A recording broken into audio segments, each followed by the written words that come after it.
नमस्कार, मी पूजा आणि आम्ही दोघेच्या एका नवीन ब्लॉगमध्ये तुम्हा सर्वांचं स्वागत आहे. यूट्यूब चॅनलला नवीन असाल तर चॅनल सबस्क्राईब करा आणि बेल आयकॉनवर क्लिक करा, म्हणजे नवनवीन व्हिडिओजचा तुम्हाला आनंद घेता येईल. आणि चला आता वळू. जसं की लास्ट ब्लॉगमध्ये सांगितल्याप्रमाणे मी माझ्या माहेरी चालली आहे. हो, आवाजातही छान आनंद दिसत असेल ना, कारण हो, माहेरी म्हटलं की सर्वच मुलींच्या चेहऱ्यावरचं हसू येतं वापस आणि खरंच खूप जास्त आनंदी होतं. सासर कितीही छान असलं तरी माहेरी जाण्याचं एक आनंद वेगळाच असतो की नाही. आणि प्रत्येक मुलीला हे नक्कीच कळेल. तर पुणे टू नाशिक, पुणे टू वणी हा प्रवास मस्त झाला आणि रात्री लेट नाईट घरी पोचल्यामुळे सकाळ आमची खूपच लेट झाली होती. लिटरली दुपारीच उठलो असं समजा. आणि कृषीवला तर इतकी झोप येत होती, कारण गाडी त्यानेच ड्राईव्ह केली होती, म्हणून कृषी खूप झोपत होता.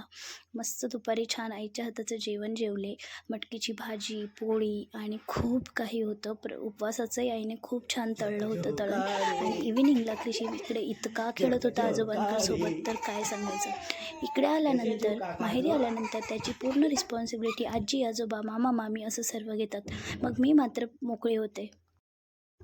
मला मात्र माझा मी टाईम भेटला आणि हो, मी लगेचच त्याचा यूज करून घेतला. संध्याकाळी मस्त माझ्या भावाच्या शॉपवर गेले आणि छान स्वतःला पॅम्परिंग करून घेतलं. स्वतःला टाईम देण्याचं ठरवलं. सर्वप्रथम तर मी त्याला माझे डॅमेज हेअर्स दाखवले. आता तुम्ही समजू शकतात की एक आई म्हणून, एक न्यूली मॉम आहे मी आणि माझं बाळ लिटरली फक्त 1.5 वर्षाचं आहे. आणि बिईंग अ मॉम किती आपल्या बॉडीत चेंजेस होतात, हार्मोनल चेंजेस आणि खूप काही. त्यामुळे माझा हेअरफॉल खूप जास्त होत आहे आणि मी गेल्या खूप दिवसांपासून विचार करत होते की काय करावं. आणि लहान बाळ असल्यामुळे मी जास्त पार्लरलाही जाऊ शकत नाही आणि तिकडेही टाईम देऊ शकत नाही. त्यामुळे मी घरीच आपलं काहीतरी होममेड रेमेडीज ट्राय करत असते.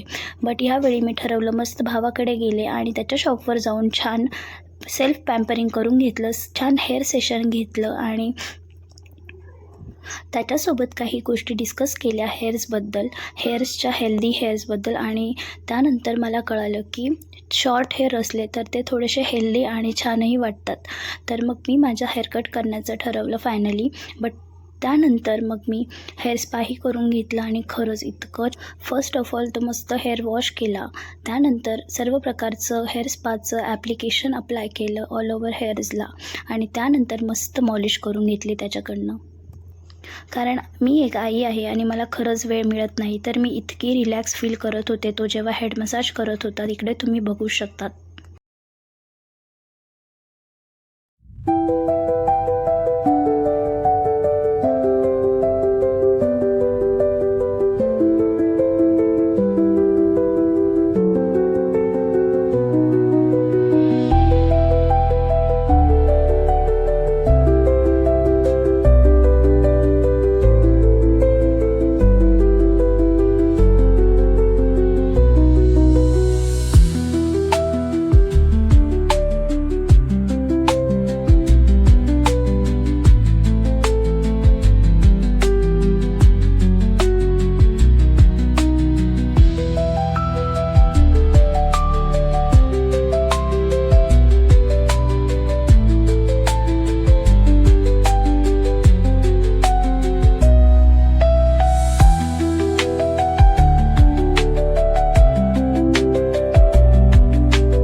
हेअर मसाज इतका छान होता की मला इतकं मस्त आणि रिलॅक्सिंग फील होत होतं. त्यानंतर क्रिशिवनेही आम्हाला जॉईन केलं आणि मग क्रिशिव तर मांडीवरच येऊन बसला.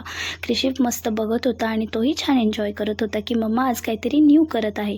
आणि हा होता माझा फायनल हेअर्सचा लुक आणि खरंच माझे हेअर्स खूप छान दिसत होते. तसंही शॉर्ट हेअर मला खूप आवडतात.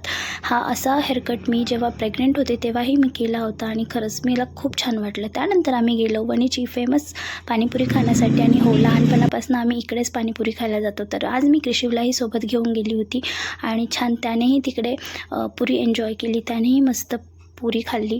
त्यानंतर आम्ही आमची पाणीपुरी एन्जॉय केली आणि आमचा दिवस खरंच कुठे गेला कळालंच नाही. कारण इकडे आल्यानंतर नुसतं खा खा खा चाललं आहे, हे खा ते खा आणि मस्त आरामही केला, सेल्फ पॅम्परिंगही करून घेतलं. छान मस्त स्वतःलाही वेळ दिला आणि खरंच खूप छान वाटते आई पप्पांकडे आली आहे तर. शेवटी माहेर ते एक वेगळाच फील असतो. रात्री मस्तपैकी डिनरनंतर छान आईस्क्रीम खाऊन आमच्या दिवसाचा शेवट झाला. Thank you for watching.